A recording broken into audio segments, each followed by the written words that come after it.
नमस्कार दोस्तों, स्वागत है आप सभी का इस वीडियो में। ये जो वीडियो है भारतीय नागरिक सुरक्षा संहिता से जुड़ी हुई है, जिसको बीएनएसएस बोलते हैं, जिसको पूर्व में हम सीआरपीसी बोलते थे। सीआरपीसी मतलब क्रिमिनल प्रोसीजर कोड या दंड प्रक्रिया संहिता। इसके तहत क्या होता है, जैसे आईपीसी में जो धाराएँ लगाई जाती हैं, उन धाराओं को सीआरपीसी के तहत यानी कि बीएनएसएस के तहत ही एग्ज़ीक्यूट किया जाता है, उस पे सज़ा सुनाने का प्रावधान होता है। तो ये कौन यूज़ करता है? ये वकील और जज यूज़ करते हैं। आईपीसी कौन यूज़ करता है? एक पुलिस ऑफिसर यूज़ करता है, जो वर्तमान में बीएनएस हो गया है। क्वेश्चन नंबर 1 है। क्वेश्चन नंबर 1 कह रहा है, किसी प्रदेश में अग्रिम ज़मानत कब नहीं दी जा सकती है? ये किसी की जगह मान लीजिए उत्तर प्रदेश की बात है ना? जैसे कि उत्तर प्रदेश में बीएनएसएस की धारा 482 अच्छा 482 धारा किसकी होती है? अग्रिम ज़मानत की, जिसको एंटीसिपेटरी बेल बोलते हैं, ठीक है? मतलब आपको पुलिस पकड़े उससे पहले ही आप बेल ले लो, ठीक है? तो बीएनएस की धारा 482 पहले इसको 438 कहते थे, में अग्रिम ज़मानत का प्रावधान पहले नहीं था। कहाँ पे नहीं था? उत्तर प्रदेश में नहीं था। लेकिन सुप्रीम कोर्ट के निर्देश के बाद उत्तर प्रदेश में यह सुविधा बहाल की गई। फिर भी कुछ विशेष परिस्थितियों में अग्रिम ज़मानत नहीं दी जा सकती है। तो इसमें सब लोगों को ये समझना है कि अग्रिम ज़मानत जो होती है एंटीसिपेटरी बेल 482 के तहत दी जाती है, ये सबसे इम्पोर्टेंट चीज़ है। कहीं-कहीं कुछ-कुछ राज्यों में बंद थी, लेकिन बाद में धीरे-धीरे वहाँ पे उनकी हाई कोर्ट्स को पावर दे दी गई है। तो एंटीसिपेटरी बेल कब मिलती हो, कब नहीं मिलती, देखते हैं। किन मामलों में नहीं दी जाती? सबसे पहले अगर आप कोई ऐसा अपराध करके आए हैं गंभीर प्रकृति की, जैसे किसी की हत्या करके आए, बलात्कार कर किया है, आतंकवाद से जुड़ा हुआ, किसी टेररिज्म एक्टिविटी से जुड़े हुए, तो आपको एंटीसिपेटरी बेल नहीं मिलेगी। यदि अभियुक्त फरार हो या उसके विरुद्ध गिरफ्तारी वारंट भी जारी हो चुका है, भाई आपके खिलाफ वारंट जारी हो चुका है, तो आपको अग्रिम जमानत नहीं दी जाएगी। यदि अभियुक्त अभियुक्त मतलब जो जिसके ऊपर मतलब कह सकते हो कोई आरोप तय हुए हो या एफआईआर लॉन्च हुई हो, है ना? कि कोई आपराधिक इतिहास हो, मतलब यहाँ पे दूसरा सबसे इम्पोर्टेंट पॉइंट है अग्रिम जमानत में, अगर किसी व्यक्ति के ऊपर पहले से कोई आपराधिक इतिहास है, तो वहाँ पे उसको अग्रिम ज़मानत नहीं दी जा सकती है। जब भी ज़मानत दी जाती है तो ये पॉइंट सबसे ज़्यादा यूज़ किया जाता है कि इस अभियुक्त के ऊपर पहले से कोई भी आपराधिक इतिहास नहीं है, लिहाजा इसको बेल देने की कृपा करें। तो ये बहुत बड़ा पॉइंट होता है। चौथा पॉइंट होता है, जब न्यायालय को यह प्रतीत हो कि अभियुक्त गवाहों को प्रभावित कर सकता है।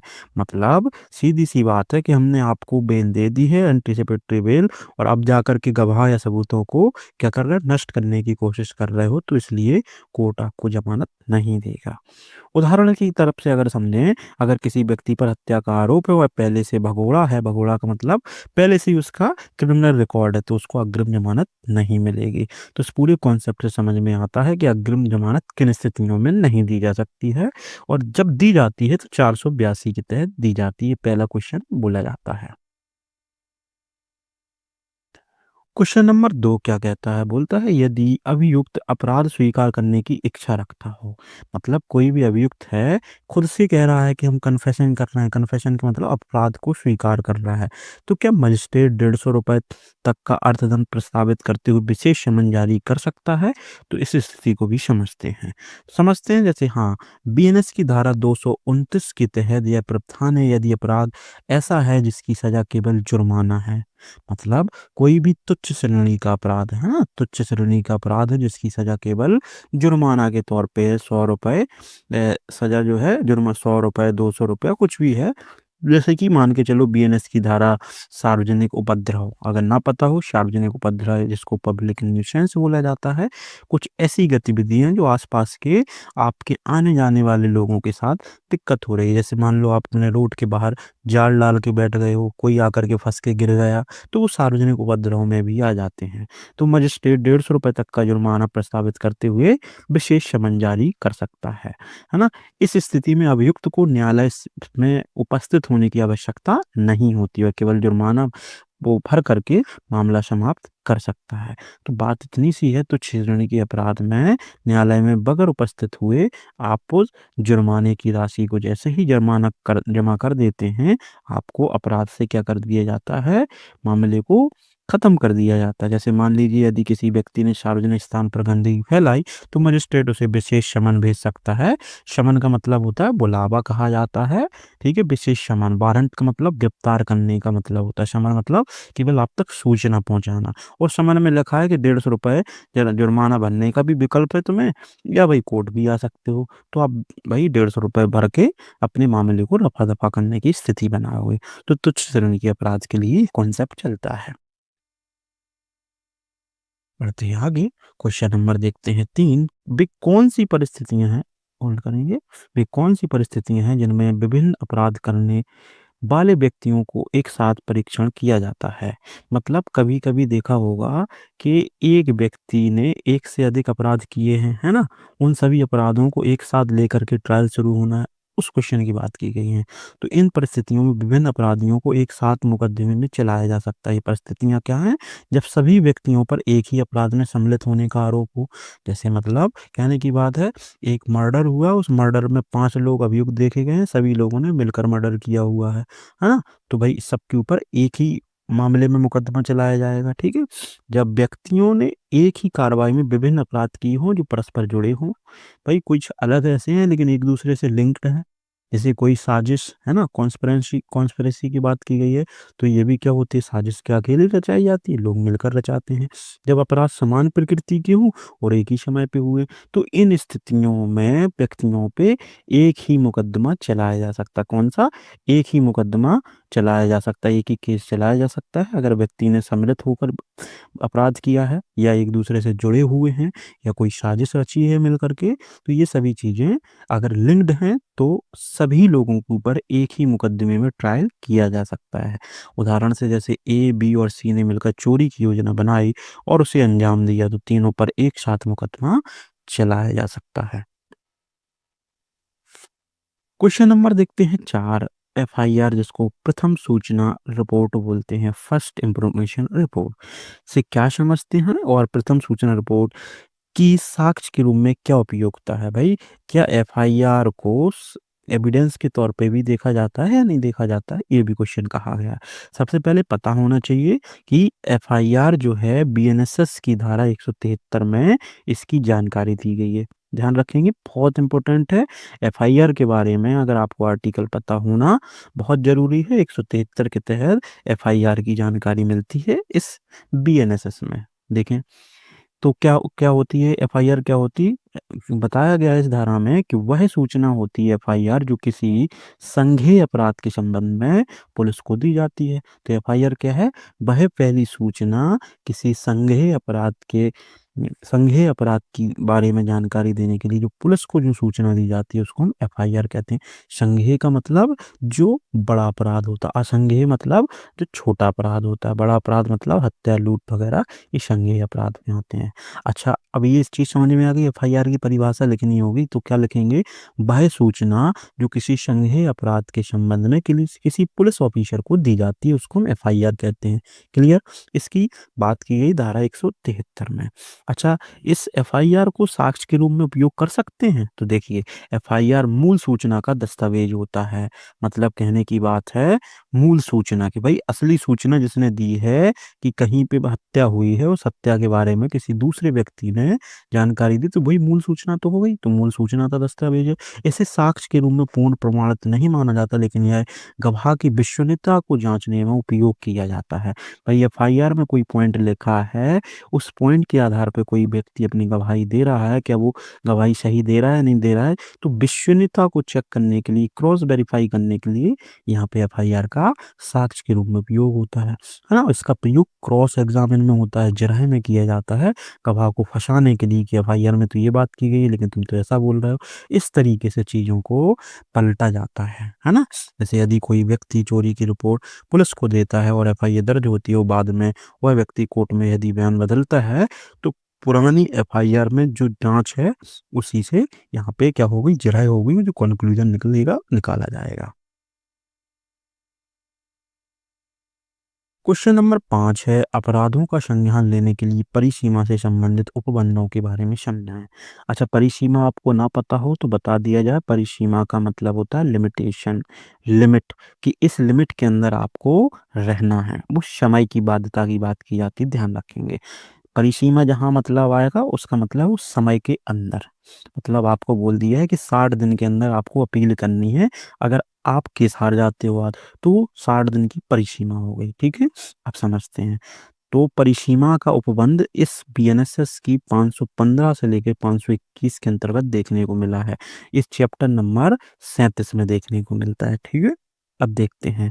तो बीएनएसएस के अध्याय 37 में बताया गया है कि कुछ अपराधों के लिए न्यायालय एक निश्चित अवधि के भीतर संज्ञान ही ले सकता है। सीधी-सी बात है, न्यायालय एक निश्चित अवधि के भीतर ही संज्ञान ले सकता है। यदि निर्धारित अवधि के बाद शिकायत दर्ज की जाती है तो न्यायालय उस पर संज्ञान नहीं लेगा। यह सिद्धांत जो है न्याय के विलंब को रोकने के उद्देश्य के लिए रखा गया है। कहने की बात क्या समझाई गई है कि न्यायालय किसी भी मामले को, मान लीजिए आज आपके साथ दुर्घटना घटी है, आप जा रहे हो 5 साल बाद कोर्ट में कि सर हम 5 साल पहले हमारे साथ दुर्घटना घटी है। तो वो एक कॉन्सेप्ट लगा देगा धारा से आपकी जो कह सकते हो परिसीमा वाला, बोलेगा भाई लेट हो गए, हम अब नहीं सुन सकते हैं। तो इसलिए न्याय में विलंबिता को रोकने के लिए ये मुद्दा रखा जाता है। अब अवधियां समझते हैं। अवधियां मतलब परिसीमा की अवधि। तो देखें, अपराध अगर कोई मान लीजिए केवल जुर्माना लगाया है, कोर्ट ने किसी केस में जुर्माना लगाया है या जुर्माने से जुड़े हुए कोई भी मुकदमे हैं, उन केसेस की परिसीमा होती है 6 माह। मतलब छोटे मोटे ऐसे केस जिनमें जुर्माना लगना है, जैसे आपने कोई भी चालान, मान लीजिए आपने कोई भी रेड लाइट क्या कर दी है, क्रॉस कर दी है, तोड़ दी है, तो ऐसी स्थिति में 6 माह के अंदर अंदर भाई कोर्ट में आपके खिलाफ जिस भी व्यक्ति ने, मतलब पुलिस डिपार्टमेंट ने जो भी आपके खिलाफ वो बनाई होगी, कह सकते हो आपकी ब्रेकिंग की जो आपकी फोटो खींची होगी, 6 महीने आपकी उधर कोर्ट में रखनी पड़ती है ना। एक से अधिक नहीं, मतलब 1 वर्ष से अधिक नहीं, 1 वर्ष परिसीमा, है ना। 1 वर्ष से अधिक लेकिन 3 वर्ष तक, 3 वर्ष। कहने की क्या बात है, समझे बात को, क्या समझाने की कोशिश की जा रही है कि मान लीजिए कोई भी अपराध की सजा, जिसकी सजा 1 साल तक हो सकती है, तो उसकी समय सीमा भी 1 साल रख दी है। लेकिन कुछ ऐसी हैं जो 3 साल तक ही सजा है, तो उसके लिए परिसीमा 3 साल रख दी है। इसको एक साधारण तरीके से समझ लें कि मान लीजिए कोई भी ऐसा अपराध जिसमें जुर्माना लगना है, तो ऐसी स्थिति में 6 माह के अंदर कत आपके खिलाफ कंप्लेंट होनी चाहिए, तभी उस पे जुर्माना लगाया सकता है। ऐसा कोई अपराध किया गया जो जिस पे 1 वर्ष की सजा हो सकती है आपके, तो वो 1 साल के अंदर उस मुकदमे को कोर्ट में लाना अनिवार्य, अन्यथा टाइम बार्ड हो जाएगा, लिमिटेशन से बाहर हो जाएगा। ऐसी कोई भी गतिविधि जो 3 साल तक की सजा हो सकती है आपको, तो उसके लिए 3 वर्ष के अंतर्गत आपको कोर्ट में उस मुकदमे को लाना होगा। इतनी बात क्लियर हो गई। लेकिन 3 वर्ष से अधिक वाली स्थिति में, 3 साल से अधिक वाली स्थिति में कोई ऐसा कृत्य है जैसे हत्या है, बलात्कार है, तो वो फिर उसके लिए कोई भी टाइम बार्ड नहीं है। आप कभी भी कोर्ट में केस दर्ज कर सकते हैं, एफआईआर लॉन्च करा सकते हैं। क्लियर? तो इन उपबंधों में धारा 517 कहती है कि परिसीमा की गणना कब से होती है, कि परिसीमा यानी कि टाइम को कब से गिना जाता है। तो अपराध घटित होने की तिथि से, मतलब अपराध आज घटित हुआ तो आज की तारीख, है ना, जो भी है। यदि अपराध का ज्ञान बाद में हुआ तो ज्ञान की स्थिति से जिस दिन आपको जानकारी प्राप्त हुई उस दिन से ही गिनती गिनी जाएगी, ठीक है। यदि अपराध करने वाला ज्ञात नहीं था, उसकी पहचान की तिथि से, जिस दिन अपराध किया है जिस व्यक्ति ने, उसकी भाई आइडेंटिफिकेशन नहीं हो पा रही, जिस दिन उसकी आइडेंटिफिकेशन हो पाई कि ये व्यक्ति ने अपराध किया है, तो उसी दिन से ही समय को गिना जाएगा। उसी दिन से 1 साल, 2 साल या 3 साल, जैसी भी उसने घटना घटाई होगी, उस हिसाब से टाइम ड्यूरेशन सेट हो जाएगा। 18 क्या कहती है, परिसीमा से बाहर रखे जाने वाले समय। कुछ परिस्थितियों में समय को बाहर रखा जाता है, जैसे जो आरोपी है विदेश का हो, दूसरे देश का है, यदि पीड़ित नाबालिग, पागल या असमर्थ हो। भाई इन लोगों को जानकारी ही नहीं है, भाई पीड़ित है, नाबालिग है, पागल है, असमर्थ है, वो भाई समय सीमा से वंचित रहा, क्यों रहा? क्योंकि उनको इस चीज़ की जानकारी नहीं है, वो सक्षम माइंड नहीं है, साउंड माइंड नहीं है, वो असक्षम माइंड वाले हैं, तो इसलिए उनको यहाँ स्थिति दी जाती समय में छूट की, है ना? या यदि न्यायालय ने स्थगन आदेश दे दिया गया हो, स्थगन आदेश का मतलब क्या होता है? एडजर्नमेंट बोला जाता है। जैसे आज की तिथि लगी थी किसी भी मुकदमे में, न्यायालय ने बोला हम इसकी सुनवाई 15 तारीख को सुनेंगे। तो इस तरीके से अगर मान लीजिए टाइम बाड़ हो रहा है तो कोई बात नहीं है, न्यायालय उसको सुनेगा। यदि सरकारी स्वीकृति की परीक्षा हो, हाँ, सरकार की कोई भी प्रतीक्षा हो रही है, वेटिंग हो रही हो किसी मुकदमे में कि सरकार अपनी पक्ष रखे, तो भी कोई दिक्कत नहीं है। और 519 कहती है परिसीमा के अंतिम दिन पर अगर न्यायालय बंद हो तब, जैसे यदि शिकायत परिसीमा अवधि के अंतिम दिन न्यायालय बंद हो तो अगले दिन संज्ञान लिया जा सकता है, सीधी सी बात है। जिस दिन आपकी टाइमलाइन कंप्लीट हो रही हो उसी दिन कोर्ट भाई बंद है, तो आप अगले दिन भी जा सकते हो। यहाँ तक क्लियर हो जाता है। क्वेश्चन नंबर समझते हैं छठवां। क्वेश्चन नंबर 6 बोलते हैं, क्या पुलिस द्वारा अन्वेषण यानी कि इन्वेस्टिगेशन के दौरान दिए गए गवाहों तथा अभियुक्तों के बयान साक्ष्य में एडमिसिबल हैं यानी कि ग्राह्य हैं?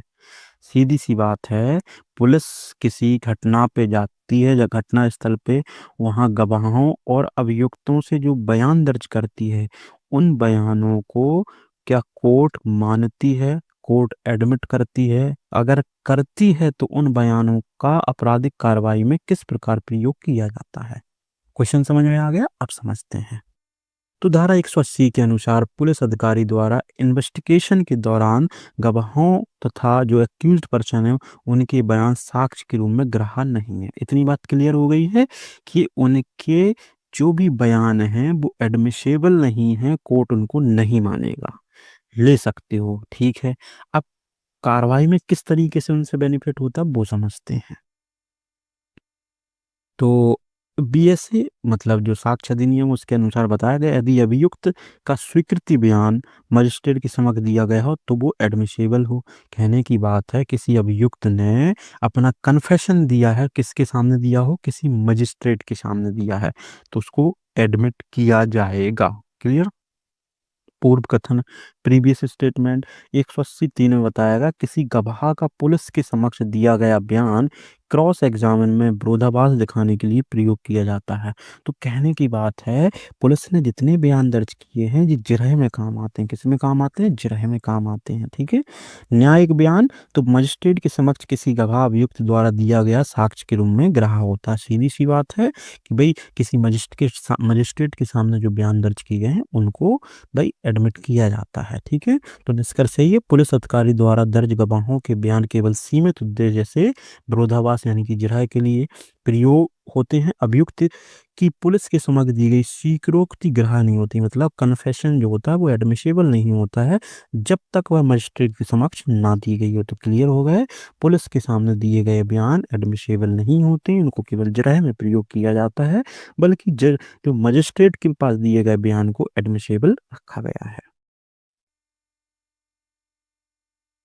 क्वेश्चन नंबर देखते हैं 7, आपराधिक मामलों में उच्च न्यायालय के आपका पुनरीक्षण जिसको रिवीजन बोलते हैं संबंधी अधिकार को समझाइए। तो पता होना चाहिए बीएनएसएस के अध्याय 31 में धारा 336 से लेकर 46 तक रिवीजन की बात की गई है। तो देखते हैं, तो जो यहाँ पे बात की उच्च न्यायालय का रिवीजन का क्षेत्र, मतलब रिवीजन का जुडिक्शन की बात की गई है। तो क्या क्षेत्र होते हैं? उच्च न्यायालय किसी भी अधीनस्थ न्यायालय के निर्णय, आदेश, प्रक्रिया की सही होने की जांच कर सकता है। तो पावर किसके पास है? रिवीजन की पावर किसी भी बड़े कोर्ट को है, बशर्ते यहाँ पे क्या बात की जा रही है कि किसी भी अधीनस्थ, जैसे मान लीजिए हाई कोर्ट को किसी भी डिस्ट्रिक्ट कोर्ट के आपके क्या है रिवीजन करने की पावर होती है। क्या पावर कर सकते हैं? निर्णय, आदेश, प्रक्रिया आदि की जांच कर सकते हैं। भाई किस तरीके की प्रयोग की स्थिति होती है? न्यायिक प्रक्रिया में गंभीर त्रुटि हो उसका रिवीजन कर सकती हो।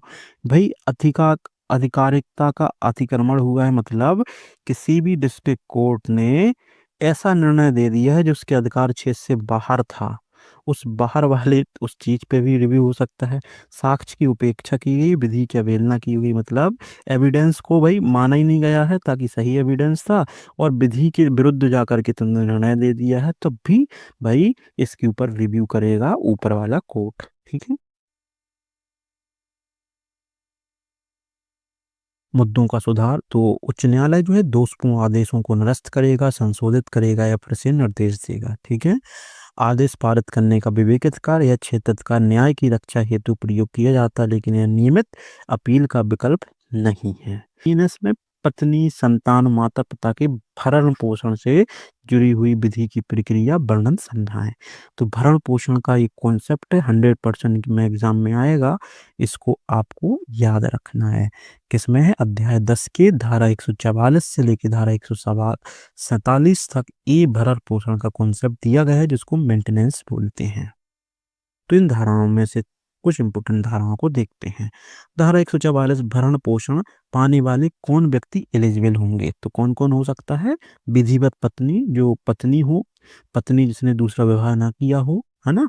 अवयस्क संतान, जिसके अविवाहित या अविवाहित कह सकते हो, अवयस्क संतान जो 18 साल से कम एज का है, वो भरण पोषण के लिए योग्य है। अपंग यानी कि जो बच्चा दिव्यांग है, वो यहाँ एडमिसेबल है। और यहाँ पे माता पिता वो असमर्थ हैं स्वयं को पालने में। तो ये 3 प्रकार के लोग जो होते हैं, बच्चे, माता पिता और पत्नी, तीनों लोग भरण पोषण के लिए पात्र होते हैं धारा 144 के तहत। और पात्रता के बाद 145 से वो आवेदन की प्रक्रिया कर सकते हैं कि हमें भरण पोषण चाहिए है।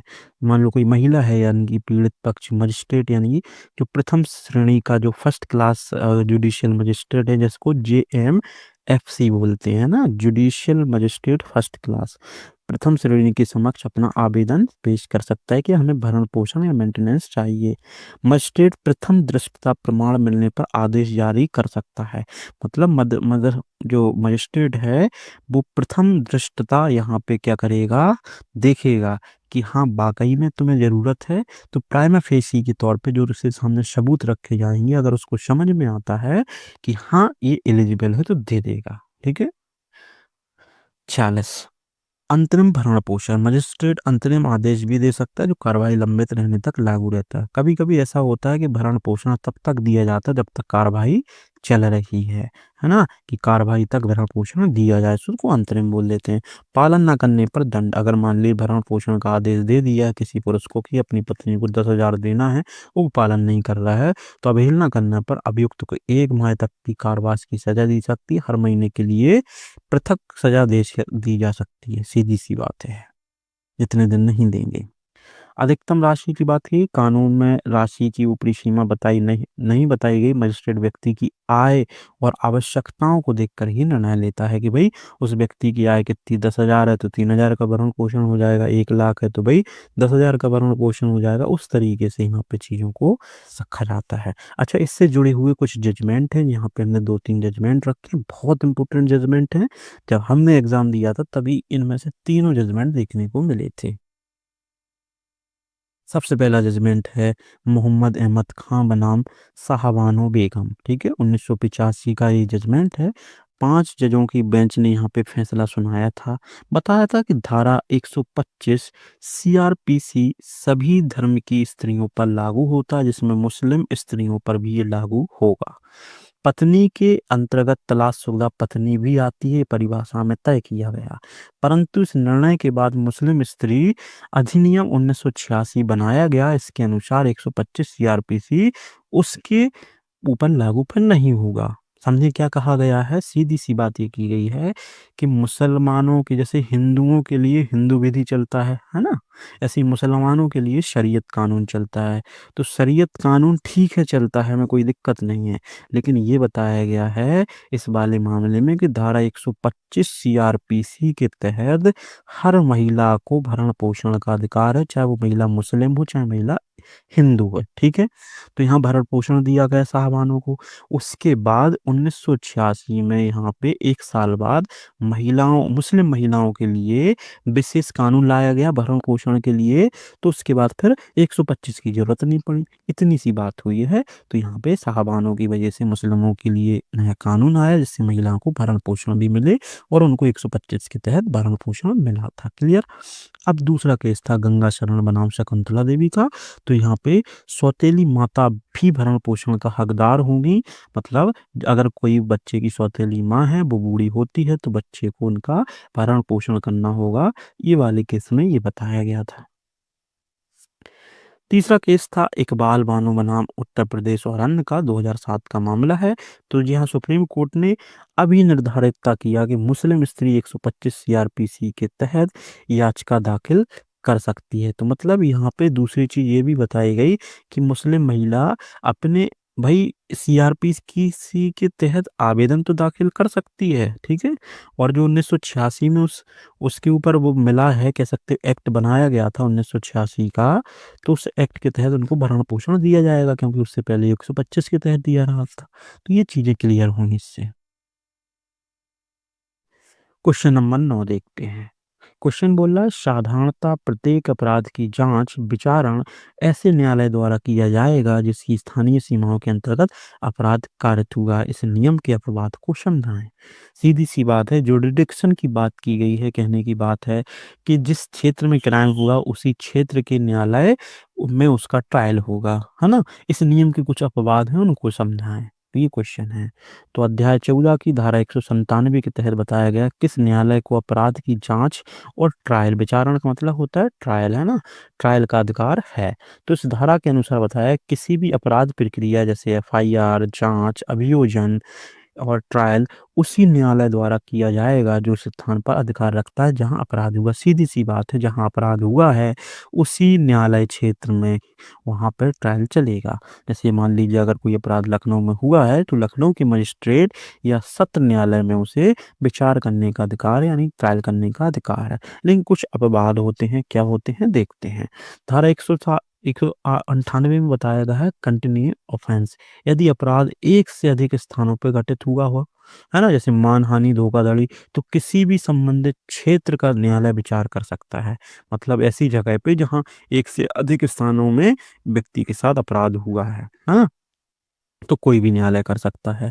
यहाँ 200 में बताया गया अनसर्टेन जुडिक्शन, जब ऐसा हो कि किसी यदि अपराध कहाँ हुआ है निश्चित न हो पाए तो किसी भी संभावित क्षेत्र में न्यायालय यहाँ विचार कर सकता है, उसको पावर है। और यहाँ पे बताया गया धारा 208 में इफेक्ट इन इंडिया, यदि अपराध भारत के बाहर हुआ है लेकिन उसका प्रभाव भारत में पड़ा तो भारत के किसी भी न्यायालय में उसके ऊपर अभियोग चल सकता है ना। 202 में ऑनलाइन तरीके से अपराध हुआ है, पोस्टल ऑफेंस हुआ है, डाक या इलेक्ट्रॉनिक माध्यम से किया गया अपराध, जैसे साइबर अपराध के मामले में जहां से भेजा गया हो, प्राप्त हुआ, दोनों स्थानों में न्यायालय अधिकार रख सकते हैं। कहने की बात, जहां से अपराध कराया गया हो, जिसके साथ अपराध घटित हुआ है, तो दोनों न्यायालयों को एक पावर दी गई है साइबर अपराध में, धारा 202 BNSS के तहत, ध्यान रखेंगे। बात करते हैं क्वेश्चन नंबर 10 की। बोला जा रहा है कोई पुलिस अधिकारी किसी व्यक्ति को मजिस्ट्रेट के आदेश के बिना कब गिरफ्तार कर सकता है। मतलब जैसी बात है कि पुलिस जो है बगैर वारंट के किसी को गिरफ्तार कब कर सकती है ना, जबकि उसके पास गिरफ्तारी वारंट ना हो, यानी कि बगैर गिरफ्तारी वारंट के पुलिस कब गिरफ्तार कर सकती, एक क्वेश्चन। दूसरा क्वेश्चन है कि मजिस्ट्रेट भी किसी व्यक्ति को गिरफ्तार कर सकता है। मजिस्ट्रेट मतलब जज, ठीक है। मजिस्ट्रेट क्यों बोला जाता है बीएनएसएस में, ध्यान रखेंगे। बीएनएसएस में या तो सेशन जज बोला जाता है, सत्र न्यायाधीश बोला जाता है, या मजिस्ट्रेट बोला जाता है। मजिस्ट्रेट का काम होता है सजा सुनाना और जज का काम होता है केवल और केवल सिविल मामले देखना, ध्यान रखेंगे। तो मजिस्ट्रेट भी क्या किसी व्यक्ति को गिरफ्तार कर सकता है। दूसरा क्वेश्चन, क्या एक साधारण व्यक्ति जिसको प्राइवेट व्यक्ति कह सकते हैं, हम और आप भी किसी व्यक्ति को गिरफ्तार कर सकते हैं। तीन क्वेश्चन है, समझेंगे। सबसे पहले पुलिस द्वारा गिरफ्तारी, धारा 35 के तहत पुलिस गिरफ्तार कैसे करती है। तो पुलिस बिना वारंट निम्न दिशाओं में गिरफ्तारी कर सकती, तो मतलब सीधी बात है बगैर वारंट के भी पुलिस गिरफ्तार कर सकती है। कंडीशन क्या क्या है, जब मामला संज्ञेय हो यानी कि बहुत ज्यादा हो, जैसे हत्या से जुड़ा हुआ मामला है ना, या बलात्कार से जुड़ा हुआ मामला है, आरोपी भागने की कोशिश कर रहा हो, है ना, आरोप ना करने पर अपराध को दोहराने की संभावना हो, कि भाई ऐसी स्थिति हो कि अपराध दोहराया जा सकता है, तब भी गिरफ्तार कर। गिरफ्तारी जांच हेतु आवश्यक हो, जैसे गवाहों को प्रभावित करने की संभावना, जैसे कोई भी व्यक्ति इस तरीके से कुछ कारित करने की कोशिश कर रहा है जिससे कोई भी एविडेंस क्या हो सकता है, अफेक्ट हो सकता है, तो ऐसी स्थिति में भी पुलिस वहां पे गिरफ्तार कर सकती है, ठीक है। अच्छा, अब कोई जज यानी कि मजिस्ट्रेट किसी की गिरफ्तारी कर सकता, धारा 41 के तहत जज भी गिरफ्तार कर सकता है। तो मजिस्ट्रेट स्वयं के समक्ष होते हुए अपराध को देख करके, मतलब उसके सामने कोई अपराध हो रहा है, समक्ष उसके कोई अपराध हो रहा है तो वो गिरफ्तार कर सकता है, या किसी अपराध को सामने से देख रहा है तो भी गिरफ्तार कर सकता है, गिरफ्तारी का आदेश दे सकता है, स्वयं गिरफ्तारी कर सकता है। सीधी सी बात है, उसके समक्ष कोई भी अपराध कारित हो रहा है तो खुद भी गिरफ्तार कर सकता है और किसी को आदेश भी दे सकता है, जाओ इसको गिरफ्तार करो। ठीक है।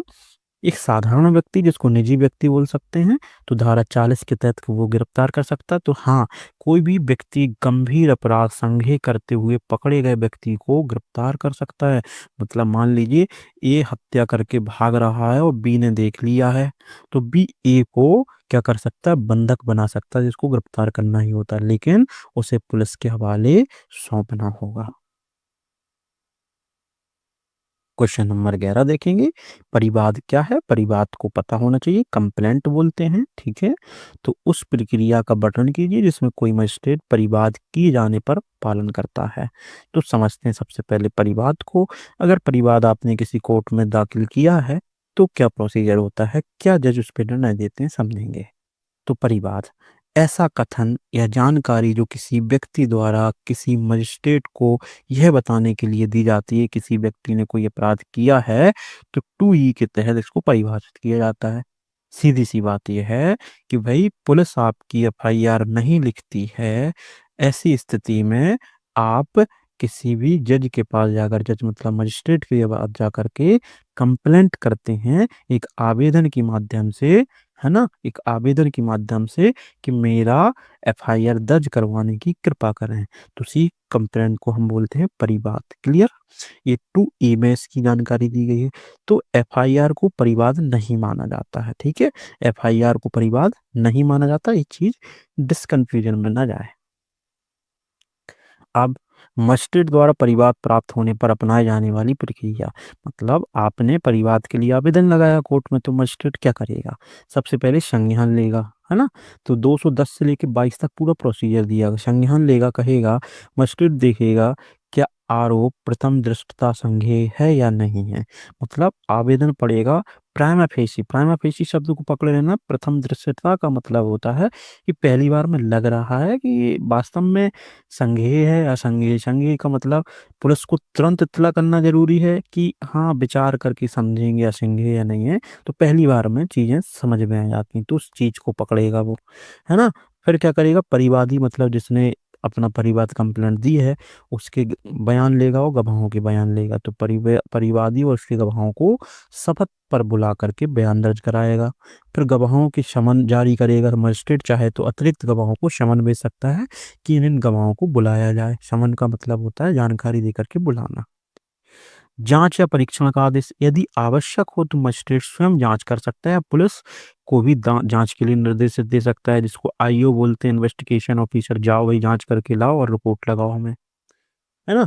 फिर जांच आने के बाद है वो यहाँ पे कंडीशन देखेगा, परिवाद या तो खारिज करेगा या उस पर एफआईआर दर्ज करने की बात करेगा। यदि मजिस्ट्रेट को आरोप झूठे निराधार लगते हैं तो परिवाद को खारिज कर देगा, है ना। अभियुक्त को समन या वारंट यदि प्रथम दृष्टया अपराध बनता है, पहले ही बार में अपराध लग रहा है, तो मजिस्ट्रेट अभियुक्त को तलब करने के लिए समन या वारंट जारी कर सकता है। तो ये प्रोसीजर होता है किसी भी मजिस्ट्रेट के द्वारा। क्वेश्चन नंबर 12 कहता है कि जो सेशन न्यायालय होते हैं, सत्र न्यायाधीश। अच्छा, सत्र न्यायाधीश देखिए दो प्रकार के न्यायालय होते हैं हमारे कोर्ट में। आप देखते हो कहीं पे भी देखते हैं बोला जाता है जनपद न्यायालय, है ना, और लिखा रहता है सत्र न्यायालय। तो क्या मतलब होता है, जनपद न्यायालय का मतलब ये व्यवहार न्यायाधीश बैठते हैं, यानी कि यहाँ सिविल मामले देखे जाते हैं। सत्र न्यायाधीश में क्रिमिनल मामले देखे जाते हैं। तो बोला गया सत्र न्यायालय में किस प्रकार से सेशन केस का परीक्षण किया जाता है। सेशन केस का मतलब क्रिमिनल केस का। ठीक है। तो केस की शुरुआत के केस के फैसले तक का विवरण समेत धाराओं को समझाएं। सीधी बात, केस कैसे शुरू होगा, अंत कैसे होगा, उन धाराओं का प्रयोग बताएं। तो अध्याय 19 में जानकारी दी गई। 48 से लेकर 260 तक यहाँ पे सेशन कोर्ट में मामलों की ट्रायल से संबंधित या प्रक्रिया से संबंधित जानकारी दी गई है। तो अध्याय 19 के 248 से लेकर के 260 तक यहाँ पे सेशन कोर्ट क्या करते हैं, अपनी पावर का इस्तेमाल करते हैं। देखते हैं। तो प्रक्रिया होती है 248 के तहत अभियोजन द्वारा वाद प्रारंभ प्रारंभ अभियोजन मतलब पक्ष होता है कि जिसके साथ घटना घटी है, जैसे किसी व्यक्ति के साथ मान लीजिए चोरी हुई है उसके घर में, तो वो पक्ष होगा अभियोजन पक्ष, जिसने अभी योजना बना करके बाद रखा है। तो अभियोजन पक्ष न्यायालय के समक्ष केस पेश करेगा। ठीक है। अभियोजन पक्ष में जनरली क्या होता है, मान लीजिए आपके साथ घटना घटी तो आपने एफआईआर दर्ज कराई।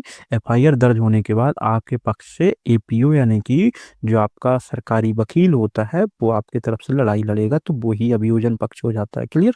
उसके बाद क्या होता है, अभियोजन साक्ष्य। अभियोजन पक्ष अपने गवाहों को बुलाता है, मतलब आपके साथ जो भी एफआईआर आपने दर्ज की है, आपके जो गवाह होंगे आप पेश करोगे और दस्तावेजों को भी पेश करोगे। ठीक है।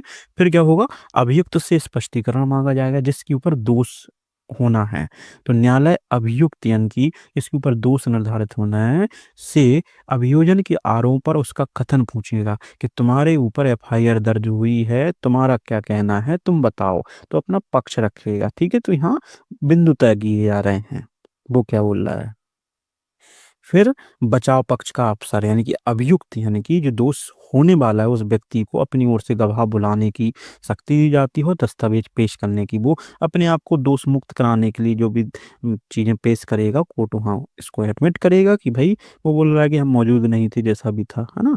उसके बाद क्या होगी, जब वो अपनी बात रख देगा उसके बाद बहस होगी, दोनों पक्ष अंतिम बहस करेंगे या फाइनल आर्गुमेंट करेंगे। उसके बाद न्यायालय निर्णय देता है। 58 में न्यायालय अभियुक्त को दोषी या निर्दोष घोषित कर सकता है। दोषी पाए जाने पर सजा सुना दी जाती है। इस तरीके से प्रोसीजर चलता है। क्वेश्चन नंबर 13 बहुत इंपॉर्टेंट है, अपील क्या है। तो अभियुक्त कब हाई कोर्ट और सुप्रीम कोर्ट में अपील कर सकता है और राज्य कब अभियुक्त के खिलाफ हाई कोर्ट और सुप्रीम कोर्ट में अपील कर सकती है। तो यहाँ दोनों पक्षों की बात की है। राज्य का मतलब हम जब एफआईआर दर्ज कर देते हैं तो हमारे हिस्से की लड़ाई राज्य लड़ती है यानी कि पुलिस लड़ती है। ठीक है। तो अभियुक्त दोषी होने वाला है और हम होने वाले हैं राज्य। क्लियर रखेंगे। तो अपील कब हो सकती है, तो अपील एक वैधानिक प्रक्रिया है जिसके द्वारा किसी निर्णय से असंतुष्ट पक्ष, चाहे तो वो अभियुक्त हो या तो हम हो, उस निर्णय को ऊपर वाले कोर्ट में चुनौती दे सकते हैं। आप मान लीजिए डिस्ट्रिक्ट कोर्ट से आपको सजा सुना दी गई है, आप अभियुक्त हो तो आप हाई कोर्ट में जा सकते हो। हाई कोर्ट ने भी भाई कुछ नहीं कहा तो आप सुप्रीम कोर्ट में जा सकते हो। तो इस तरीके से आप जा सकते हो। ठीक है। तो अभियुक्त द्वारा अपील, जब अभियुक्त अपील करता है तब क्या होता है, मान लीजिए जब मजिस्ट्रेट ने दोष सिद्ध कर दिया अभियुक्त के ऊपर किसी सत्र न्यायालय ने, है ना, और संबंधित धारा 409 के तहत या सत्र न्यायालय द्वारा दोष सिद्ध है, तो भाई यहाँ पे समझने की बात यह है मजिस्ट्रेट द्वारा दोष सिद्ध हुआ तो तुम कहाँ जाओगे, सत्र न्यायालय में। जैसे कि हम अगर देखे जाएं कोर्ट सिस्टम कैसे बना रहता है कि सबसे पहले रहता है आपका मजिस्ट्रेट लेवल का कोर्ट, है ना, जिसको हम बोलते हैं अपने मुंसिफ कोर्ट बोल देते हैं ना। उसके बाद होता है डिस्ट्रिक्ट कोर्ट, फिर होता है हाई कोर्ट। तो मजिस्ट्रेट कोर्ट ने आपको सजा सुनाई तो कहाँ जाओगे आप, सत्र न्यायाधीश यानी सेशन जज के पास या डिस्ट्रिक्ट कोर्ट में जाओगे। ठीक है। और किस धारा के तहत जाओगे, 409 के तहत जाओगे।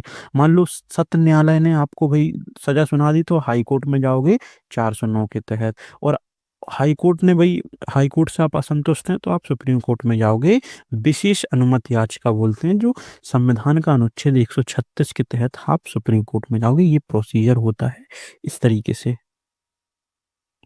मान लीजिए अभियुक्त की जगह पर राज्य यानी कि हम हैं जिसने एफआईआर कराई है, अगर हमें करना है अपील तो किस तरीके से, तो अभियुक्त को बरी कर दिया गया है अगर मान लीजिए, तो क्या करेंगे, राज्य सरकार उच्च न्यायालय में अपील कर सकता है ना, धारा 19 के तहत 400, है ना।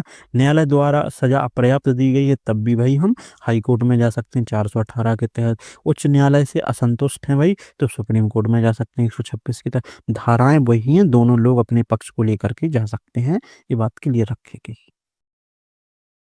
मान लीजिए अभियुक्त की जगह पर राज्य यानी कि हम हैं जिसने एफआईआर कराई है, अगर हमें करना है अपील तो किस तरीके से, तो अभियुक्त को बरी कर दिया गया है अगर मान लीजिए, तो क्या करेंगे, राज्य सरकार उच्च न्यायालय में अपील कर सकता है ना, धारा 19 के तहत 400, है ना। न्यायालय द्वारा सजा अपर्याप्त दी गई है तब भी भाई हम हाई कोर्ट में जा सकते हैं 418 के तहत। उच्च न्यायालय से असंतुष्ट हैं भाई तो सुप्रीम कोर्ट में जा सकते हैं 126 के तहत। धाराएं वही हैं, दोनों लोग अपने पक्ष को लेकर के जा सकते हैं। ये बात क्लियर रखेगी। ये इम्पोर्टेंट टिप्पणियाँ रहने वाली हैं। यहाँ पे 5-6 टिप्पणियाँ दी गई हैं जो इम्पोर्टेंट हैं, बहुत अच्छे से ध्यान रखेंगे।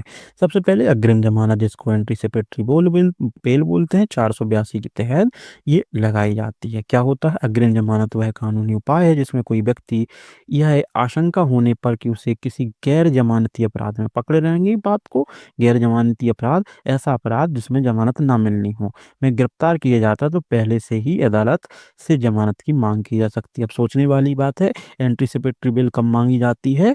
जब आपको लग रहा है कि हमें अपने कोर्ट से ज़मानत नहीं मिलने वाली है। जैसे ज़मानती अपराध होते हैं तो उसके लिए तो कुछ दिक्कत ही नहीं है, पुलिस पकड़ेगी नहीं। गैर ज़मानती अपराध में ही पुलिस पकड़ती है, जैसे हत्या, मर्डर वगैरह में। तो इस स्थिति में आप एंटीसिपेटरी बेल डाल सकते हो कि आपको पुलिस ना पकड़े, ठीक है? तो एक प्रकार की पूर्व सुरक्षा है, कोर्ट अग्रिम जमानत दे सकता है तो पुलिस उस व्यक्ति को गिरफ्तार नहीं करेगी बल्कि उसे थाने या कोर्ट में आने पर सीधे बेल भी मिल जाएगी। तो ये चीज़ होती है, ठीक है? दूसरी टिप्पणी है जाँच को समझा है। तो 2(1) की क्लॉज़ आई में बताई गई है, 2(i) में बताया गया है जाँच यानी कि इंक्वायरी। ध्यान रखेंगे इन्वेस्टिगेशन और इंक्वायरी दोनों अलग चीज़ें होती हैं। तो इंक्वायरी वह प्रक्रिया होती है जिसमें कोई न्यायिक अधिकारी यह तय करता है कि किसी व्यक्ति के विरुद्ध आरोपों की पुष्टि के लिए केस चलाया जाए या नहीं चलाया जाए। तो सीधी सी बात है, किसी के ऊपर केस चलना है नहीं चलना है, इस चीज़ की इंक्वायरी कोई भी एक जुडिशियल ऑफिसर कर सकता है, उसको इंक्वायरी कहेंगे। जैसे यह मुख्यतः कोर्ट में की जाने वाली प्रारंभिक जांच होती है और ट्रायल से पहले की जाती है। सीधी सी बात है, ट्रायल से पहले ये इन्वेस्टिगेशन की जाएगी कि इस व्यक्ति के ऊपर मुकदमा चलाया जाना है या नहीं चलाया जाना, नहीं चलाया जाना तो उसको खत्म करने के लिए इंक्वायरी की जाती है। पुलिस रिपोर्ट जिसको पीआर बोलते हैं, इसी को कभी-कभी हम चार्जशीट बोलते हैं, इसी को क्लोज़र रिपोर्ट बोलते हैं, सभी चीज़ें एक ही होती हैं। तो 2(1) के एस क्लॉज़ में दिया गया है कि पुलिस रिपोर्ट वह होती है जो पुलिस किसी अपराध की जाँच पूरी करने के बाद किसी मजिस्ट्रेट के पास पेश करती हैं। इसको अन्य नामों से जाना जाता है जैसे चार्जशीट, क्लोज़र रिपोर्ट या पीआर या पुलिस रिपोर्ट। इस रिपोर्ट के आधार पर मजिस्ट्रेट यह निर्णय लेता है कि अपराध में संज्ञान लिया जाए या नहीं लिया जाए। सीधी बात है, उसने क्लोज़र रिपोर्ट लगा दी इसका मतलब है अब ट्रायल की ज़रूरत नहीं है। ये चार्जशीट लगा दी कि ये चार्ज बन रहे हैं इसके ऊपर, तो भई वहाँ कोर्ट डिसीज़न लेता है कि अब इसके ऊपर ट्रायल चलाए जाने हैं, नहीं जाने हैं, तो पुलिस रिपोर्ट के आधार पे ही चार्जेस तय होते हैं। आप समझेंगे लोक अभियोजक जिसको पब्लिक प्रोसिक्यूटर बोलते हैं। तो 2(1) के यू सब क्लॉज में ये जानकारी दी गई है। क्या बताया गया है कि भाई कौन होता है लोक अभियोजक? एक सरकारी वकील होता है जो राज्य की ओर से आपराधिक मामलों में अभियोजन का कार्य करता है यानी कि मुकदमों को लड़ता है। सीधी सी बात है, आपने एफआईआर दर्ज की है तो आपके पक्ष से सरकारी वकील जो लड़ता है उसी को लोक अभियोजक कहते हैं। क्वेश्चन नंबर है आपका उन्मुक्ति। टिप्पणी नंबर 5 है उन्मुक्ति जिसको हम डिस्चार्ज बोलते हैं। डिस्चार्ज क्या होती है? धारा 250 बीएनएस में बताई गई है कि जब कोर्ट को प्रथम दृष्टया यह लगता है कि अभियुक्त के विरुद्ध पर्याप्त साक्ष्य नहीं है तो उसे मुक्त कर देता है। भाई कभी-कभी ऐसा होता है कि एफआईआर तो दर्ज हो गई है लेकिन उसे लग रहा है जज को कि भाई इसके ऊपर पर्याप्त साक्ष्य नहीं है, उसको डिस्चार्ज कर दिया। तो यह ट्रायल शुरू होने से पहले ही अभियुक्त को दी गई एक राहत होती है जिसको उन्मुक्ति बोलते हैं, 250 में बताया गया है। क्षमीय अपराध यानी कि कंपाउंडेबल ऑफेंस 359 में बताया गया है कि ऐसे अपराध जिसमें पीड़ित स्वयं अदालत की अनुमति से या बिना अनुमति के आरोप को माफ कर सकता है। कहने की बात ये है कि एक छोटी श्रेणी की अपराध है ना, छोटी श्रेणी की कोई भी अपराध है, उन अपराध को या तो अदालत कह दे कि भाई माफ कर दो सामने वाले को, है ना, या खुद से ही माफ कर दो, तो ऐसी स्थिति में उनको हम बोलते हैं क्षमीय अपराध, क्षमा कर सकते हैं। 359 में बताया है कौन कौन से अपराध होते हैं, जैसे कि मारपीट हुई हल्की फुल्की अब क्षमा कर दो, है मानहानि हुई है, तो इस स्थिति में इन अपराधों को क्षमा करने योग्य होते हैं, समझौता योग्य होते हैं ये, ठीक है। क्वेश्चन नंबर 7 आरोप यानी कि चार्ज किसे कहते हैं? तो 34 से 37 तक चार्ज की बात की गई। तो आरोप वह विधिक कथन है जो स्पष्ट करता है कि अभियुक्त ने कौन कौन से अपराध किए हैं। तो आरोप का मतलब क्या होता है?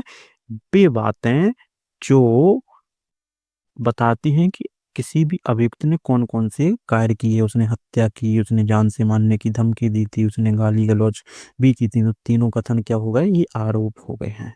जैसे चार्ज फ्रेम होना, यानी अभियुक्त पर विधिवत रूप से मुकदमा चलाने की अनुमति होना। तो चार्ज फ्रेम का मतलब यही है कि उसके ऊपर 3 कथन लग रहे हैं, इसकी ये एविडेंस है, यही चार्ज फ्रेम हो गए हैं। क्लियर? अब समझते हैं इन्वेस्टिगेशन, जिसको अन्वेषण बोलते हैं। 2G में बताया गया कि अन्वेषण पुलिस द्वारा दी जाने वाली की जाने वाली प्रक्रिया है, जिसमें अपराध के संबंध में तथ्य जुटाए जाते हैं। कोई भी अपराध हुआ उसके संबंध में फैक्ट को जुटाया जाता है, उसको बोलते हैं इन्वेस्टिगेशन। गवाहों से पूछताछ भी होती है, सबूतों को इकट्ठे भी किए जाते हैं। तो इन्वेस्टिगेशन के अंत में पुलिस रिपोर्ट दाखिल करती है, जिसको पीआर बोलते हैं, इसी को चार्जशीट बोलते हैं, इसी को क्लोजर रिपोर्ट बोलते हैं। इसमें आगे की कार्रवाई तय होती है, अगर पुलिस रिपोर्ट दे दी या चार्जशीट दे दी या क्लोजर रिपोर्ट दे दी।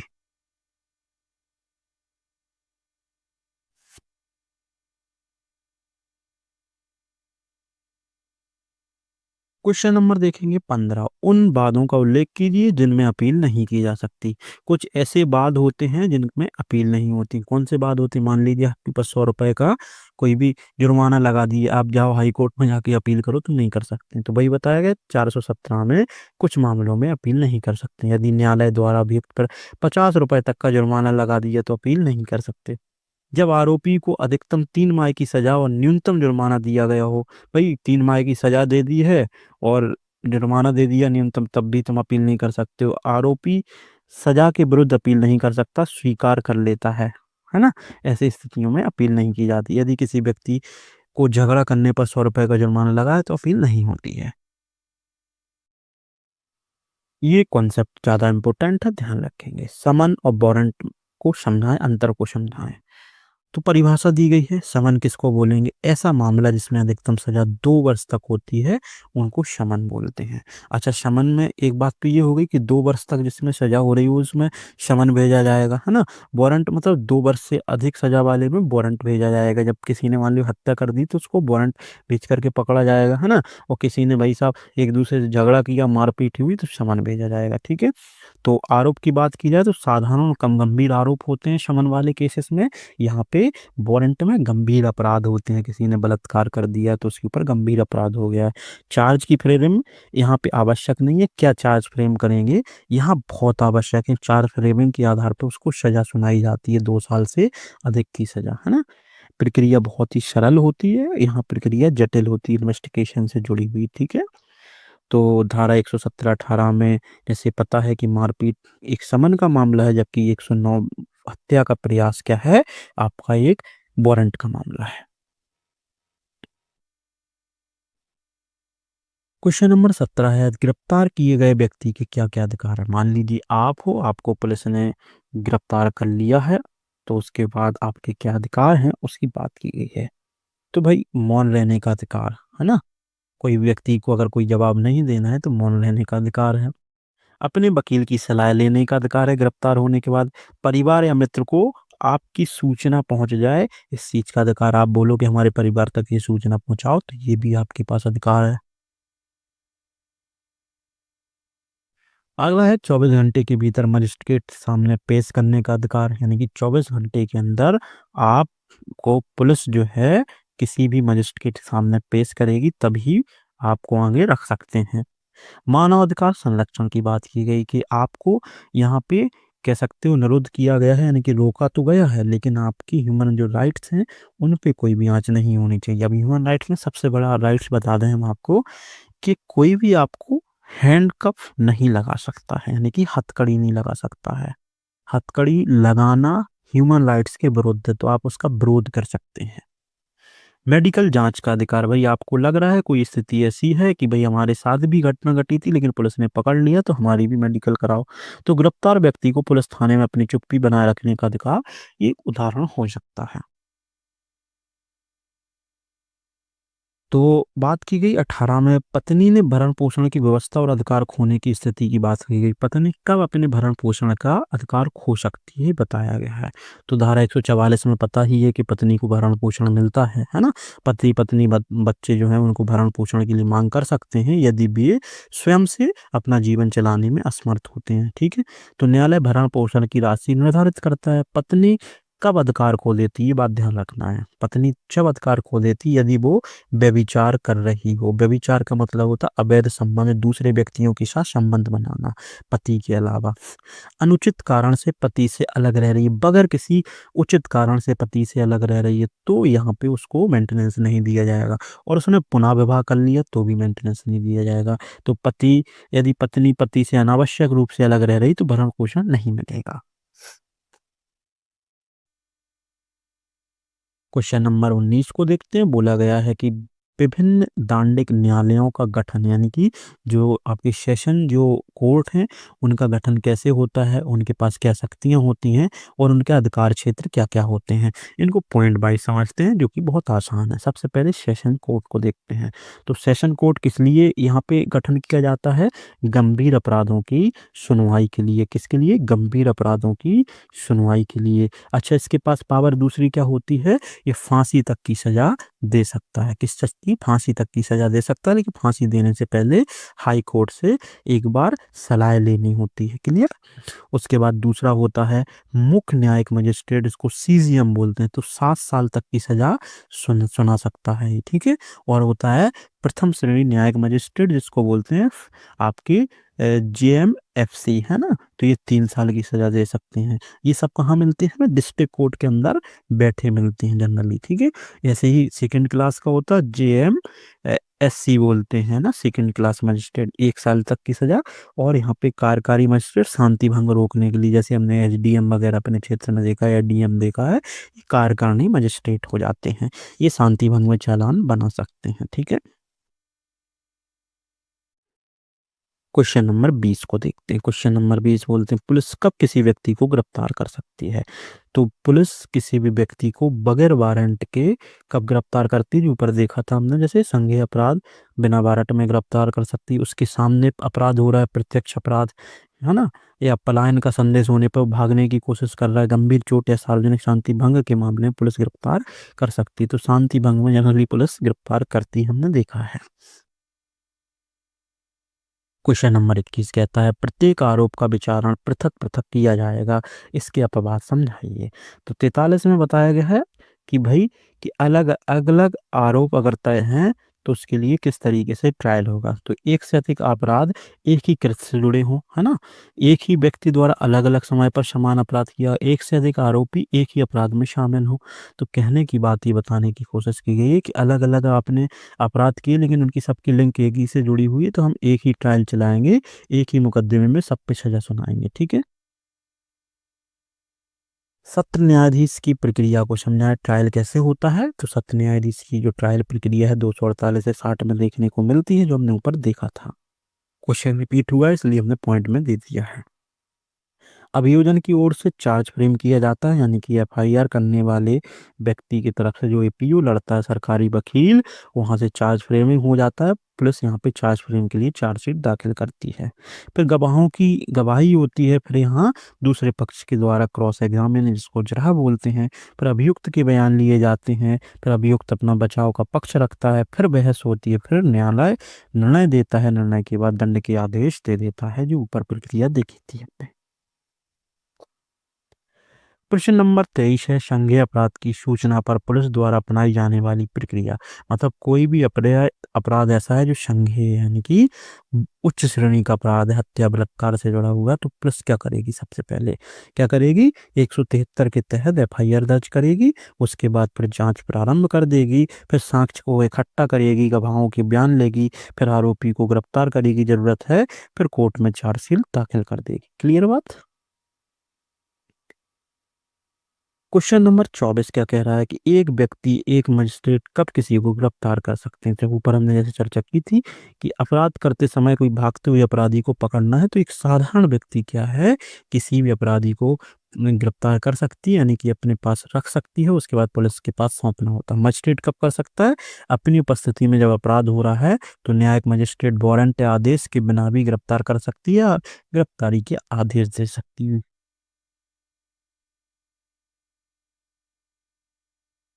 क्वेश्चन नंबर 25 मजिस्ट्रेट द्वारा पुलिस रिपोर्ट पर कार्रवाई के क्या विकल्प हैं। कहने की बात है कि मजिस्ट्रेट के पास जो पुलिस रिपोर्ट आई है, मतलब किसी जज के पास पुलिस ने अपनी रिपोर्ट भेजी है ना, जिसको चार्जशीट बोलते हैं, किसी मुकदमे की चार्जशीट भेजी है, तो जज क्या क्या कर सकता है। तो बताया गया है कि जब पुलिस रिपोर्ट मजिस्ट्रेट के पास पेश की जाती है तो जज कुछ कुछ ये काम कर सकते हैं। यदि सबूत पर्याप्त हैं तो अभियुक्त के विरुद्ध समन या वारंट जारी करेगा कि अभियुक्त को पकड़ के लाओ, है ना। सबूत पर्याप्त हैं मतलब अपर्याप्त है तो मामला को खत्म कर देगा। अगर मजिस्ट्रेट स्वयं अन्वेषण का आदेश दे सकता है, भाई इस मामले में इन्वेस्टिगेशन करके लाओ पहले, है ना। यदि मजिस्ट्रेट को लगता है कि सबूत की आवश्यकता है तो पुनः जांच के लिए फिर से आदेश दे सकता है। उदाहरण से समझते हैं, ऐसी पुलिस रिपोर्ट कहती है कि आरोप सिद्ध नहीं होता लेकिन मजिस्ट्रेट को संदेह है तो वह खुद जांच का आदेश दे सकती है। सोचने वाली बात, पुलिस अगर किसी को बचाने की कोशिश कर रही है तो मजिस्ट्रेट को संदेह हो रहा है तो यहाँ पे क्या होगा, जज फिर से आदेश दे सकता है। तो धारा 113 में मजिस्ट्रेट को यह विवेक अधिकार दिया गया है ना, खुद का अधिकार दिया गया है कि पुलिस रिपोर्ट के आधार पर उपयुक्त निर्णय ले सके, चाहे वो आरोप तय हो, जांच दोबारा करवाना हो या संज्ञान न लेना हो, या इसका उद्देश्य न्यायिक निर्णय के साथ अभियोजन प्रक्रिया को सुव्यवस्थित करना होता है। क्वेश्चन नंबर 26 तुच्छ मामलों में किस तरीके से ट्रायल होते हैं। ट्रायल का मतलब विचारण कैसे होते हैं। तो जो पेटी केसेस होते हैं, 417 में पेटी केसेस की बात की गई, तुच्छ मामलों की बात की गई है। तो तुच्छ मामले वे होते हैं जिनमें अधिकतम 3 माह तक का सजा का प्रावधान हो, केवल जुर्माना हो, है ना। ऐसे मामलों में कार्रवाई सरलीकृत होती है, न्यायिक समय की बचत के लिए तेज सुनवाई की जाती है, मजिस्ट्रेट तुरंत कार्रवाई कर सकता है, साक्ष्यों की औपचारिकता में ढील दी जा सकती है, जैसे बिना लाइसेंस वाहन चलाना, हल्की मारपीट हो, है ना, ये तुच्छ श्रेणी के अपराध में गिने जाते हैं। क्वेश्चन नंबर 27 कहता है परिवाद के मामले में मजिस्ट्रेट के समक्ष प्रक्रिया का वर्णन कीजिए। तो ये क्वेश्चन देख चुके हैं परिवाद वाला, आपको ध्यान हो कि कंप्लेंट अगर आपको डालनी होती है कोर्ट के पास तो किस तरीके से प्रक्रिया होती है। तो जैसे कोई भी हमने कंप्लेंट मजिस्ट्रेट के पास डाली है तो प्रारंभिक परीक्षण करेगा। यदि मामला संज्ञेय अपराध से संबंधित यानी कि बड़े अपराध से संबंधित तो मजिस्ट्रेट पुलिस जांच का आदेश दे सकती है। यदि साक्ष्य पर्याप्त है तो आरोपी के खिलाफ वारंट या समन जारी करके आरोपी को तलब करवाया जाएगा। यदि परिवाद निराधार है तो उसको खारिज कर सकते हैं। क्लियर बात। क्वेश्चन नंबर 29 है एफआईआर रिपोर्ट क्या है। संज्ञेय अपराध की सूचना मिलने के बाद पुलिस क्या करती है। पता ही है कि एफआईआर रिपोर्ट पहली रिपोर्ट होती है जो कोई भी सूचना देता है 173 के तहत। यह वह रिपोर्ट होती है जो संज्ञेय अपराध की पहली सूचना पर पुलिस द्वारा दर्ज की जाती है। सूचना मौके के लिखित हो सकती है। प्रक्रिया वही है कि एफआईआर दर्ज जैसे ही होती है तो पुलिस जांच शुरू कर देती है, घटना स्थल पर जाकर के उसका निरीक्षण करती है, साक्ष्य को इकट्ठा करती है, गवाहों से पूछताछ करती है, आरोपी गिरफ्तारी करती है यदि आवश्यक होता है। जांच के बाद रिपोर्ट को मजिस्ट्रेट के पास सौंप देती है, चाहे वो चार्जशीट हो या अंतिम रिपोर्ट हो। तो ये हमने ऊपर भी देखा था। क्वेश्चन नंबर 30 है। क्वेश्चन नंबर 30 बोल रहा है किसी अपराध को करने की कौन सी विभिन्न अवस्थाएं होती, प्रयास कब दंडनीय होता है। सीधी सी बात है, कोई अपराध कब होता है ना, अपराध कब होता है। तो अपराध सबसे पहले उसकी इच्छा जानती, इंटेंसिटी होती कि हमें सामने वाले को मारना है तो उसके इच्छा में आया, मन में आया, फिर उसके लिए तैयारी करता है कि मारेंगे कैसे, चाकू से मारना है, धक्का देना है, या भाई किसी भी जगह पे एक्सीडेंट करके मारना है ना। फिर उसके लिए प्रयास करेगा कि भाई एक्सीडेंट से मारना है तो चलो गाड़ी से मारेंगे। फिर जाकर के यहाँ पे पूर्ण अपराध हो जाता है, कमिट कर ली हो जाता है कि भाई अपराध हो गया है। तो प्रयास की बात है, जब कोई व्यक्ति अपराध करने की कोशिश करता परंतु वह पूर्ण नहीं होता है तब भी यह दंडनीय है, जिसको धारा 62 के तहत बोला जाता है। तो ध्यान है, अटेम्प्ट टू मर्डर, है ना। जैसे हमने देखा होगा किसी भी अपराध को करने के लिए किसी को गोली चलाकर मारना, हुआ गोली ना लगना, तो धारा 62 के तहत अटेम्प्ट किया है आपने। क्वेश्चन नंबर 33 है। अच्छा ध्यान रखना, थोड़ा क्वेश्चन मिसपेल्ट हो गया है, ऊपर नीचे कोई दिक्कत नहीं है। दंडित दायित्व का मूल सिद्धांत क्या है? कि कृत अपने आप में अपराधी नहीं होते हैं, उसके साथ दोषी मस्तिष्क का होना भी आवश्यक है। सीधी सी बात है, कोई भी कायर अपराध नहीं हो सकता है। कार के साथ आपकी इंटेंसिटी भी जुड़ी होनी चाहिए। क्या है? जैसे कि ये सिद्धांत है, मैक्सिम्स है, एक्टस नॉन फैक्टेड रिनम निसी मेंसिट रिया। क्या बोल रहा है? एक्टस रेस्ट का मतलब है दोषपूर्ण कार्य। आप कार्य कर रहे हो, अनजाने में कोई किसी को मतलब चोट लग गई है, तो आपका दोष नहीं था। लेकिन आप दोष करके ही कार्य कर रहे हो, जानबूझ के कर रहे हो, तो एक्ट सीरियस हो गया है ना। दोषपूर्ण मस्तिष्क, आपका आशय था ऐसा करना। ठीक है, यदि कोई व्यक्ति गलती से किसी को धक्का दे दे तो घायल हो जाए, तो अपराध नहीं माना जाएगा, क्योंकि मन में दोष नहीं था। तो ये सिद्धांत याद रखना इम्पोर्टेंट है। क्वेश्चन 34 बोलता है, हत्या की परिभाषा दीजिए और उन परिस्थितियों की व्याख्या कीजिए जिसमें हत्या का अपराध सदोष मानव वध में परिवर्तित हो जाता है। तो बीएनएस की धारा 103 में हत्या की परिभाषा दी गई, जब किसी व्यक्ति को मारने की मंशा से पूर्व नियोजन से अमानवीय कृत्य से मारा जाए। सीधी सी बात है, किसी के दिमाग में उसने उपज की कि उसको मारना है, और नियोजन तरीके से किसी को मार रहे हैं, है ना, तो वो हत्या हो जाती है। एक होता है सदोष मानव वध, यानी धारा 100 के तहत कल्पेबल होमोसाइड बताया गया, not the amounting to the murder. यदि हत्या परिस्थिति बस न्यायोचित है या उसका उकसावे में की गई है, जैसे अचानक झगड़े में व्यक्ति का मर जाना, है ना, किसी से धक्का मारा हो, गिर के मर गया हो, तो वो आपका सदोष मानववध हो जाता है। ठीक है, अब देखते हैं क्वेश्चन नंबर 35। भारतीय न्याय संहिता में वर्णित विभिन्न प्रकार की चोटों का उल्लेख करती हो, गंभीर चोटों में अंतर बताइए। तो बीएनएस की धारा 115 में चोट की बात की गई है, और 17 में गंभीर चोट की बात की गई है। तो शरीर को साधारण क्षति पहुंचाने वाली खरोंच, सूजन वगैरह, है ना, जैसे, तो वो चोटें हो जाती हैं। गंभीर चोट, हड्डी टूटना, आंख का कान दृष्टि से ना दिखना, जीवन का खतरा, हाँ, 20 दिन से अधिक दर्द है, तो ये सब गंभीर चोटों में आ जाता है।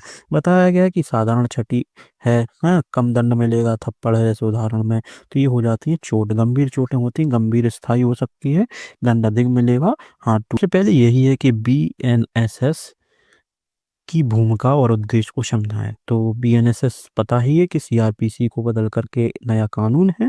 यह आपराधिक मामलों में न्यायिक प्रक्रिया को अधिक प्रभावी बनाती, क्या करती है? न्यायिक प्रक्रिया को अधिक, तो किन के लिए होती है? जज के लिए होती है, ना कि किसी पुलिस वाले के लिए होती है। क्लियर बात? और इसमें वकील का भी काम होता है। तो न्यायिक प्रक्रिया को अधिक प्रभावी बनाने के लिए पारदर्शी, ट्रांसपेरेंट बनाना, आधुनिक बनाना और नागरिक केंद्रित बनाने का उद्देश्य है, इसलिए इसको लाया गया है बीएनएसएस को। ठीक है, अच्छा, भूमिका की बात की जाए तो देखते हैं, आपराधिक न्याय प्रणाली का आधुनिकीकरण मतलब मॉडिफिकेशन कर दिया गया। क्या क्या आ गया है? डिजिटल साक्ष्य, वीडियो कॉन्फ्रेंसिंग, ईएफआईआर जैसी सुविधाओं को शामिल किया गया, जिससे न्यायिक प्रक्रिया आधुनिक और फास्ट हो जाए। पीड़ितों के अधिकार की सुरक्षा, नए संहिता में पीड़ितों के अधिकार को अधिक स्पष्ट और सशक्त रूप से परिभाषित किया है, जैसे सूचना का अधिकार, एफआईआर की प्रति प्राप्त करना, एक कॉपी प्राप्त करना, ये सभी चीजें बिल्कुल वैलिड तरीके से दर्शाई गई हैं। पुलिस का सुधार मतलब पुलिस कार्रवाई में पारदर्शिता और जवाबदेही बनाने के लिए दिशा निर्देश देना। पुलिस ढीला ढाली नहीं कर सकेगी। चौथा है पॉइंट कि सार्वजनिक सुरक्षा का परीक्षण, इसका मुख्य उद्देश्य समाज में कानून व्यवस्था बनाए रखना, अपराधियों के विरुद्ध कानूनी कार्रवाई के माध्यम से नागरिकों को सुरक्षा देना, इसलिए तो नागरिक सुरक्षा संहिता है ना। मूल अधिकारों की रक्षा, यदि संहिता संविधान में दिए गए नागरिक मूल अधिकारों जैसे न्याय प्राप्ति का अधिकार, स्वतंत्रता का अधिकार, मानव गरिमा का अधिकार। अगर उद्देश्य की बात की जाए तो उद्देश्य क्या है इनके? तो आपराधिक प्रक्रिया को सरल बनाना और त्वरित न्याय मिलना, जल्दी न्याय मिलना। तो मुकदमे की प्रक्रिया को सरल और तेज बनाया जाए, ताकि लंबित मामलों का निपटारा जल्दी हो सके। तकनीकी उपयोग का बढ़ावा, एफआईआर, चार्जशीट, गवाही आदि को डिजिटल माध्यम से भी स्वीकार करना।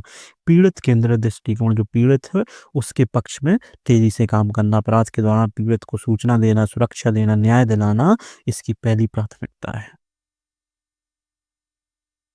उसके बाद समानता, निष्पक्षता, सभी नागरिकों को कानून की नज़र में समान माना जाएगा। निष्पक्ष सुनवाई की व्यवस्था सुनिश्चित की जाएगी। अपराध का नियंत्रण, यानी यह संहिता अपराधियों को दंडित करने के लिए अपराध पर रोक लगाने की प्रभावी व्यवस्था देगी। ठीक है, उसके बाद हम पढ़ते हैं अगले क्वेश्चन पे।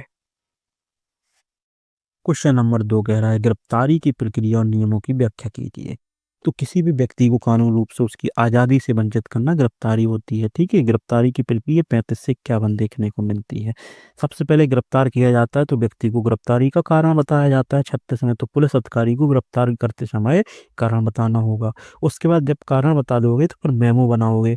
मेमो 36 के बी में होता है गिरफ्तारी का लिखित ज्ञापन तैयार करना अनिवार्य है, जिसमें समय की तिथि, गिरफ्तारी का स्थान, गवाहों के हस्ताक्षर यदि शामिल हों कि भाई इस समय से इस जगह से उठाया गया, इतनी चीजों की जब्ती की है, इसके जेब में ये निकला, ये सभी चीजें मेमो में आ जाती हैं। गिरफ्तार होने के बाद व्यक्ति के कुछ अधिकार होते हैं। वकील से मिलने का अधिकार 38 में बताया गया है। परिवार को सूचना देने का 48 में बताया गया है। 24 घंटे के अंदर मजिस्ट्रेट के पास पेश करना 58 में बताया। 38, 58 और 48। ठीक है। बल का प्रयोग, यदि मान लीजिए आरोपी गिरफ्तारी में सहयोग नहीं करता, भागने की कोशिश करती है, तो पुलिस यहाँ बल का प्रयोग कर सकती है गिरफ्तारी के दौरान, धारा 46 में। महिला की गिरफ्तारी के लिए यहाँ विशेष नियम बताए गए। सूर्यास्त यानी कि सूरज डूबने के बाद गिरफ्तारी नहीं की जा सकती जब तक कि मजिस्ट्रेट की अनुमति ना हो। मतलब जज से आपको स्पेशल अनुमति लेनी होगी, तब महिला को 5 बजे के बाद गिरफ्तार करोगे। महिला पुलिस द्वारा ही गिरफ्तार किया जाएगा, इस चीज का विशेष ध्यान रखा जाता है। क्वेश्चन नंबर 3 है, न्यायालय की शक्तियों को समझाएं, है ना। पावर ऑफ क्रिमिनल कोर्ट्स, है ना। क्रिमिनल कोर्ट्स की बात की गई है। तो उच्चतम न्यायालय संविधान के 136 के तहत अपील सुनने की शक्ति रखता है। तो पता होना चाहिए, सुप्रीम कोर्ट जो है 136 के तहत किसी भी हाई कोर्ट की अपील सुन सकता है। ठीक है। मूल अधिकारों की रक्षा हेतु रिट जारी करना, जो हमें पता है 35 में, आर्टिकल 32 में। हाई कोर्ट के पास 482 के तहत अग्रिम जमानत देने की शक्ति है। सत्र न्यायाधीश गंभीर अपराधों, हत्या, बलात्कार का ट्रायल करने का अधिकार रखती है। आजीवन कारावास, मृत्युदंड देने की शक्ति रखती है ना। यही तो पावर होती है। मजिस्ट्रेट जो होते हैं प्रथम श्रेणी के, इनके पास 3 साल तक की सजा और 10,000 तक का जुर्माना का यहाँ पावर रहता है। अच्छा, न्यायिक मजिस्ट्रेट सेकंड क्लास का होता है, उसको 1 साल की सजा देने का अधिकार और 5,000 तक का जुर्माना लगाने का अधिकार होता है। उसके बाद कार्यपालिक मजिस्ट्रेट होता है, शांति बनाए रखने के लिए आदेश जारी कर सकता है, धारा 144, चाहे वो एसडीएम भी हो सकता है, चाहे डीएम भी हो सकता है। ठीक है। क्वेश्चन नंबर 4 देखते हैं, मुकदमे की प्रारंभिक कुछ सुनवाई, प्री ट्रायल प्रोसीडिंग की प्रक्रिया क्या होती है। तो वे प्रक्रियाएं जो मुकदमे के आरंभ से पहले की होती हैं, जिनका उद्देश्य न्यायिक प्रक्रिया को व्यवस्थित करना हो। तो भाई किसी भी मुकदमे की शुरू होने से पहले होती है ना। जैसे कि प्री ट्रायल क्या होता है, एफआईआर पंजीकरण करना। भाई ट्रायल के पहले एफआईआर ही तो पंजीकरण होगा। तो अपराध की सूचना मिलने पर पुलिस एफआईआर दर्ज करती है, फिर जांच करती है, जांच के बाद गिरफ्तारी करती है, फिर चार्जशीट 193 तहत जांच होने के बाद जो भी होती है चार्जशीट या नो केस वगैरह की रिपोर्ट दाखिल करती है, जो हम ऊपर शॉर्ट में देख चुके थे, है ना।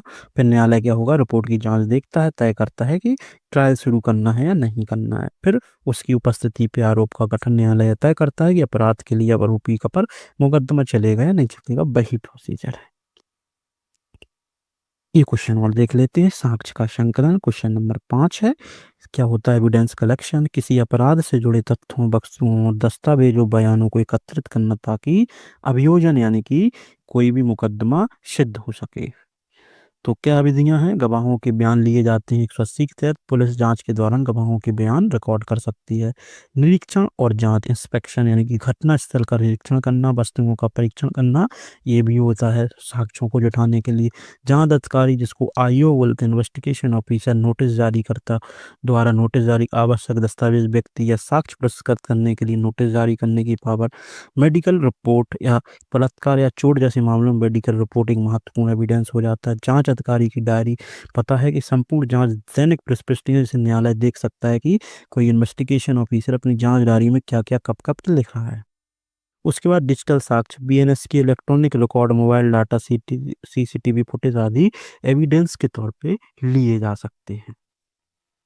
तो ये थे सब इम्पोर्टेंट पीवाई की क्वेश्चंस, और यहाँ पे हमारी पूरी पीडीएफ हो जाती है कंप्लीट। आई होप पसंद आया होगा। अगर अच्छी लगती है तो वीडियो को शेयर करें और चैनल को सब्सक्राइब करना ना भूलें।